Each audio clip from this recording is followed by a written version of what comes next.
Hi friends, ಇವಾಗ ನಮ್ಮ super star Mahesh Babu ಹಂಗೆ ನಮ್ಮ ಡೈರೆಕ್ಟರ್ ತ್ರಿವಿಕ್ರಮ್ ಅವ್ರು ಡೈರೆಕ್ಟ್ ಮಾಡಿರೋ ಗುಂಟೂರು ಕಾರನ್ ಸಿನಿಮಾ ನೋಡಿದೆ.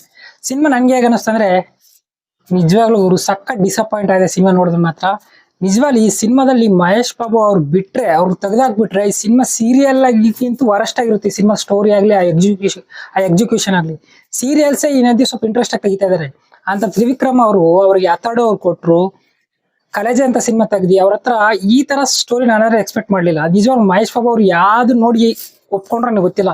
ಮೇ ಬಿ ಲಾಸ್ಟ್ ಇಯರ್ ಅಥವಾ ಓದ್ ಇಯರ್ ಅಲಾ ವೈಕುಂಠಪುರ ಒಂದು ಸಿನಿಮಾ ದೊಡ್ಡ ಹಿಟ್ ಆಯ್ತು. ಅದನ್ನ ನೋಡಿ ಮೇ ಬಿ ಈ ಸಂಕ್ರಾಂತಿ ಕೂಡ ಹಿಟ್ ಆಗುತ್ತೆ ಅಂತ ಗುರೂಜಿ ನಂಬಿದ್ರೇನೋ, ಬಟ್ ಗುರೂಜಿ ಮಾತ್ರ ತುಂಬಾ ಮೋಸ ಮಾಡಿದ್ರು ಅಂತ ಅನ್ಬೋದು. ನಿಜವಾಗ್ಲೂ ಒಂದು ಸಣ್ಣ ಸ್ಟೋರಿ ತಗೊಂಡು ಎಷ್ಟು ಎಳೆದಿದ್ದಾರೆ ಅಂದ್ರೆ, ಫಸ್ಟ್ ಆಫ್ ಆಲ್ ಅಸಲಿಗೆ ಮೇನ್ ಸಿನಿಮಾ ಸ್ಟೋರಿ ಏನಂದ್ರೆ ಮದರ್ ಸೆಂಟಿಮೆಂಟ್ ಸ್ಟೋರಿ. ಅವ್ರ ಮಧ್ಯೆ ಒಂದು ಗುದ್ದಾಟ ಆಗುತ್ತೆ, ಅವರಿಬ್ರು ಲಾಸ್ಟ್ ಹೆಂಗ್ ಕಲಿಯಾಕ್ಬೇಕು ಅನ್ನೋದು ಒಂದು ಇದು. ಬಟ್ ಈ ಫಸ್ಟ್ ಹಾಫ್ ಅಲ್ಲಿ ಸಿನಿಮಾ ಸ್ಟಾರ್ಟಿಂಗ್ ಒಂದ್ 5 ನಿಮಿಷ ಚೆನ್ನಾಗಿರುತ್ತೆ. ಫಸ್ಟ್ ಹಾಫ್ ಅಲ್ಲಿ ಈ ಶ್ರೀಲೀಲ ಅಂತ ತಗೊಂಡ್ಬಂದ್ಬಿಟ್ಟು ಸ್ಟೋರಿನ ಆಯಮ್ ಸುತ್ತೆ ತಿರುಗಿಸ್ತಾ ಇರ್ತಾರೆ. ಅಸ್ಲಿಗೆ ಆ ಸಿನಿಮಾಗೆ ಆಯಮ್ ಮೇಲೆ ಕ್ಯಾರೆಕ್ಟರೇ ಇಲ್ಲ ಸರಿ. ಅದು ಲವ್ ಸ್ಟೋರಿ ಅಂದ್ರೆ ಆ love story worst love story. ಆಯಮ್ ಬರೀ ಡ್ಯಾನ್ಸ್ ಮಾಡಕ್ಕೋಸ್ಕರ ಮಹೇಶ್ ಬಾಬು ಜೊತೆಗೆ ಅಷ್ಟು ರೊಮ್ಯಾನ್ಸ್ ಸೀನ್ಸ್ಗೋಸ್ಕರ ಬಿಟ್ರೆ ಇನ್ನು ಸಿನಿಮಾದಾಗ ಆ ಕ್ಯಾರೆಕ್ಟರ್ ಏನಕ್ಕೆ ಇಕ್ಕಿದ್ರೆ ಅರ್ಥನೇ ಆಗಿಲ್ಲ. ಅದ್ರ ಬದಲು ಅದೇ ರಮ್ಯಕೃಷ್ಣ ಕ್ಯಾರೆಕ್ಟರ್ನ ಸ್ವಲ್ಪ ಸ್ಟೋರಿದಾಗ ಇನ್ವಾಲ್ವ್ ಮಾಡ್ಬಿಟ್ಟು ಅವ್ರಿಗೂ ಮಹೇಶ್ ಬಾಬು ಗೆದ್ದು ಸ್ವಲ್ಪ ಸ್ಟೋರಿ ಆಗ್ಲಿ ಒಬ್ಬ ಒಂದು ಫೇಸ್ ಆಫ್ ಬಿದ್ದಿದ್ರೆ ಸ್ವಲ್ಪ ಚೆನ್ನಾಗಿರೋದು. ಬಟ್ ಸೀರಿಯಲ್ ಇಕ್ಕೊಂಡ್ಬಿಟ್ಟು ನೀವು ಇಂಥದ್ರ ಸ್ಟೋರಿ ತೆಗೆದ್ರೆ ಅಂದ್ರೆ ನಿಜವಾಗ್ಲೂ ನಿಮ್ ಸಿನಿಮಾದಲ್ಲಿ ಈ ನಡುವೆ ಹೀರೋಯಿನ್ಗೆ ಅಸಲ್ ಪ್ರಯಾರಿಟಿನೇ ಕೊಡ್ತಿಲ್ಲ. ಅದು ಎರಡೆರಡು ಮೂರ್ ಏನಿರ್ತೀರ ಅಸಲಿ ಒಂದ್ ಹೀರೋಯಿನ್ಗೆ ಯೂಸ್ ಇರಲ್ಲ ಅಂತ ಇನ್ನೊಂದು ಹೀರೋಯಿನ್ ಇಕ್ಕಿರ್ತಾರೆ ಸೆಕೆಂಡ್ ಹೀರೋನು. ಐ ಸುಮ್ಮನೆ ಬ್ಯಾಕ್ ಗ್ರೌಂಡ್ ಅಲ್ಲಿ ತಿರುಗಿ ಆಡ್ತಿರ್ತೈತೆ, ಯಾರನ್ನ ಬೇಕಾದ್ರೂ ತಂದು ಕೊಡ್ತಿರ್ತೈತೆ. ಏನ್ ಸರ್ ಇವಾಗ ಬರೀ ಹೆಂಗ್ ಡೈರೆಕ್ಟರ್ಸ್ ರೈಟರ್ಸ್ ಎಷ್ಟೋ ಚೆನ್ನಾಗಿ ಬರೀತಾ ಇದಾರೆ, ಸೀರಿಯಲ್ ಅಲ್ಲೇ ಚೆನ್ನಾಗಿ ಬರೀತಿರ್ತಾರೆ. ನಿಮ್ ಸಿನಿಮಾದಲ್ಲಿ ರಮ್ಯಕೃಷ್ಣ ಕ್ಯಾರೆಕ್ಟರ್ ಹೇಳ್ಬೇಕಂದ್ರೆ ಅದು ಕೂಡ ಸ್ವಲ್ಪ ಡಲ್ ಅನ್ಬೋದು. ಲಾಸ್ಟಿಗೆ ಸ್ವಲ್ಪ ಕನೆಕ್ಟ್ ಮಾಡಕ್ ಟ್ರೈ ಮಾಡ್ಬಿಡ್ತಾರೆ, ಲಾಸ್ಟಿಗೆ ಕೂಡ ಕನೆಕ್ಟ್ ಆಗಲ್ಲ. ಇನ್ನು ಸಿನಿಮಾದಾಗ ಮೇನ್ ಏನೋ ಹೈಲೈಟ್ ಇದೆ ಅಂದ್ರೆ ಅದು ಸೂಪರ್ ಸ್ಟಾರ್ ಮಹೇಶ್ ಬಾಬು ಅವ್ರು ಮಾತ್ರನೇ. ಅವ್ರಿಲ್ಲ ಅಂದ್ರೆ ಈ ಸಿನಿಮಾ ನಿಜವಾಗ್ರು 5 ನಿಮಿಷ ಕೂಡ ನೋಡಕ್ಕಾಗಲ್ಲ.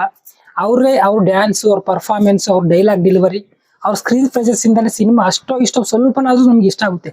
ಅದು ಬಿಟ್ಟು ದೇವರೇ ಕಾಪಾಡ್ಬೇಕಿನ್ನ.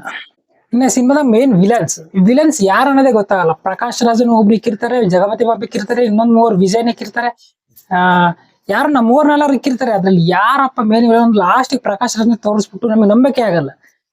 ಅಸಲಿ ಅಂತ ಸಪತ್ತಿಗೆ ಜಗಪತಿ ಬಾಬು ಇನ್ನೇನಕ್ಕೆ, ಇನ್ನೊಂದಿಬ್ರು ವಿಲನ್ಸ್ ಇರ್ತಾರೆ, ಅವ್ರೇನಕ್ಕೆ ಪೂರ್ ವಿಲನ್. ಮಹೇಶ್ ಬಾಬು ಅವ್ರ ಸಿನಿಮಾದ ಸ್ವಲ್ಪ ವಿಲನ್ ಸ್ಟ್ರಾಂಗ್ ಆಗಿರ್ಬೇಕು ಸರ್. ಇದ್ರಲ್ಲಿ ಯಾವ್ದೇ ಡಿಪಾರ್ಟ್ಮೆಂಟ್ ಅಲ್ಲಿ ಸಕ್ಸಸ್ ಆಗಿದೆ ಅಂದ್ರೆ ಮ್ಯೂಸಿಕ್ 1-2 ಸಾಂಗ್ ಚೆನ್ನಾಗಿದೆ, ಸಿನಿಮಾಟೋಗ್ರಫಿ ಸ್ವಲ್ಪ ಪರವಾಗಿಲ್ಲ ಚೆನ್ನಾಗಿದೆ, ಎಡಿಟಿಂಗ್ ಆದ್ರೆ ಅಸಲು ಸ್ಟೋರಿದಲ್ಲಿ ಏನಿಲ್ಲ ಅಂದ್ರೆ ಎಡಿಟಿಂಗ್ ಅವ್ರು ಏನ್ ಮಾಡ್ತಾರೆ, ಅವ್ರು ಬೆಸ್ಟ್ ಅವ್ರು ಕೊಟ್ಟಿದ್ದಾರೆ. ಡೈಲಾಗ್ಸ್ ಆದ್ರೆ ತುಂಬಾ ಪೂರಾಗಿದ್ದಾವೆ, ತುಂಬಾ ಕ್ರಿಂಜ್ ಅನ್ನಿಸ್ತವೆ ಡೈಲಾಗ್ ಕಾಮಿಡಿಗಳು. ಈ ಸಿನಿಮಾ ಅಂತ ಹೋಲಿಸ್ಕೊಂಡ್ರೆ ಹನುಮಾನ್ ಸಿನಿಮಾ 100 ಟೈಮ್ ಬೆಟರ್ ಅನ್ಬೋದು.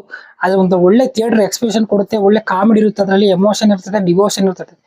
ಇದ್ರಲ್ಲಿ ಯಾವ್ದಿರಲ್ಲ. ಮಹೇಶ್ ಬಾಬು ಅವ್ರು ಬಿಟ್ರೆ ಈ ಸಿನಿಮಾ ದೊಡ್ಡ ರಾಡ್ಗುರು. ನೀವು ಒಂದ್ 2-3 ವರ್ಷ ತುಂಬಾ ರೆಸ್ಟ್ ತಗೊಳ್ಳಿ. ಸುಮ್ನೆ ಏನ್ ದಬಾ ಒಂದು ಹೀರೋ ಡೇಟ್ ಸಿಕ್ಬಿಟ್ಟು ಅಂತ ಸಂಕ್ರಾಂತಿಗೆ ಟೈಮ್ ಡೇಟ್ ಸಿಗುತ್ತಂತ ಪ್ರತಿ ಸಾರಿ ಸಂಕ್ರಾಂತಿಗೆ ಯಾಕೆ ಸಿನಿಮಾ ರಿಲೀಸ್ ಮಾಡ್ತಾರೆ ನನ್ಗೆ ಅರ್ಥ ಆಗಲ್ಲ. ಸಂಕ್ರಾಂತಿಗೆ ಬಿಟ್ರೆ ಮಾತ್ರ ನಮ್ ಸಿನಿಮಾ ಹಿಟ್ ಆಗ್ತಾವ, ಬೇರೆ ಟೈಮಲ್ಲಿ ಬಿಟ್ರೆ ನಿಮ್ ಸಿನಿಮಾ ಹಿಟ್ ಆಗಲ್ವಾ? ಅಂದ್ರೆ ನಿಮ್ ರೈಟಿಂಗ್, ನಿಮ್ ಡೈರೆಕ್ಷನ್ ಮೇಲೆ ನಿಮ್ಗೆ ಕಾನ್ಫಿಡೆನ್ಸ್ ಇಲ್ವಾ? ಪ್ಲೀಸ್ ಸ್ವಲ್ಪ ಟೈಮ್ ತಗೊಂಡು ಬೇರೆ ಜಾನರ್ ಟ್ರೈ ಮಾಡಿ ಸರ್. ನಿಮ್ಮಲ್ಲಿ ಆ ಟ್ಯಾಲೆಂಟ್ ಇದೆ, ಬಟ್ ಯಾಕೆ ಅದನ್ನ ತೆಗಿತಿದ್ರೆ ಗೊತ್ತಾಗ್ತಿಲ್ಲ. ಬರೋ ಯಂಗ್ ಡೈರೆಕ್ಟರ್ಸ್ ತುಂಬಾ ಚೆನ್ನಾಗಿ ಬರೀತಿದ್ದಾರೆ, ಡೈರೆಕ್ಟ್ ಮಾಡ್ತಾ ಇದಾರೆ ಅಂತ. ನೀವು ಇಷ್ಟು ಎಕ್ಸ್ಪೀರಿಯನ್ಸ್ ಇರೋರು ಒಂದು ಸ್ಟಾರ್ ಹೀರೋ ನಿಕ್ಕೊಂಡು ಈ ತರ ತೆಗೆದ್ರೆ ನಿಜವಾಗ್ಲು ನನ್ಗೆ ಏನ್ ಹೇಳಕ್ ಆಗ್ತಿಲ್ಲ, ನೀವೇ ಅರ್ಥ ಮಾಡ್ಕೋಬೇಕು. ಇದು ಗಾಯ್ಸ್ ಈ ಸಿನಿಮಾ ರಿವ್ಯೂ. ನಿಮ್ಗೊಂದ್ ವೇಳೆ ಮಹೇಶ್ ಬಾಬು ಫ್ಯಾನ್ಸ್ ಯಾರನ್ನ ಇದ್ರೆ ಹೋಗಿ ನೋಡಿ ಅಷ್ಟೇ. ಬಟ್ ಬೇರೆ ಯಾರಿಗೂ ನಾನು ಅಷ್ಟೊಂದು ರಿಕಮೆಂಡ್ ಮಾಡಲ್ಲ. ಫ್ಯಾಮಿಲಿ ಇಷ್ಟ ಆಗುತ್ತೆ ಅಂದ್ರೆ ಫ್ಯಾಮಿಲಿ ಕೂಡ ಎಂಟರ್ಟೈನ್ಮೆಂಟ್ ಆಗೋ ಸ್ಟಫ್ ಏನಿಲ್ಲ, ಕ್ರಿಂಜ್ ಕಾಮಿಡಿ ಇರುತ್ತೆ, ಎಮೋಷನ್ ಚೆನ್ನಾಗಿ ಕನೆಕ್ಟ್ ಮಾಡಿದಾರೆ. ಅಂದ್ರೆ ಆ ಮದರ್ ಎಮೋಷನ್ ಬಿಟ್ಬಿಟ್ಟು ಶ್ರೀಲೀಲೆನೇ ಜಾಸ್ತಿ ಫಸ್ಟ್ ಹಾಫ್ ಅಲ್ಲಿ ಇಕ್ಕಿದ್ದಾರೆ. ಅದು ಏನಕ್ಕೆ ಇಕ್ಕಿದಾರೆ ಅದು ಒಂದು ಗೊತ್ತಾಗ್ತಿಲ್ಲ. ಇದ್ರಲ್ಲಿ ಸಿನಿಮಾ ಲೂಪ್ ಹೋಲ್ಸ್ ಇದೆ. ನಾನ್ ಮಾತ್ರ ಸಿನಿಮಾ ಅಷ್ಟೊಂದು ರಿಕಮೆಂಡ್ ಮಾಡಲ್ಲ. ಈ ಸಿನಿಮಾ ನಾನು ಕೂಡ ರೇಟಿಂಗ್ ಏನಂದ್ರೆ 1.5 ಅಷ್ಟೇ. ಇದನ್ನ ಬಿಟ್ಟು ಜಾಸ್ತಿ ಸಿನಿಮಾದಲ್ಲಿ ಮಾತಾಡಕ್ಕೆ ಏನೂ ಇಲ್ಲ. ನೀವು ಹನುಮಾನ್ಗೆ ಹೋಗೋದೇ ತುಂಬಾ ಬೆಟ್ರು, ಅದು ಮಾತ್ರ ನಾನು ಹೇಳ್ತೀನಿ. ಇಲ್ಲ ನೀವು ಹೋಗ್ಲೇಬೇಕಂದ್ರೆ ಹೋಗಿ ನೋಡಿ ಬಂದು ಒಂದ್ ವೇಳೆ ನಿಮ್ಗೆ ಈ ಸಿನಿಮಾ ಏನಾಗ್ತದೆ ಕಮೆಂಟ್ ಮಾಡಿ. ಈ ವಿಡಿಯೋ ನಿಮ್ಗೆ ಇಷ್ಟ ಆದ್ರೆ ಲೈಕ್ ಮಾಡಿ. ನಮ್ಮ ಚಾನಲ್ ಯಾರು ಪ್ಲೀಸ್ ಸಬ್ಸ್ಕ್ರೈಬ್ ಮಾಡ್ಕೊಳ್ಳಿ.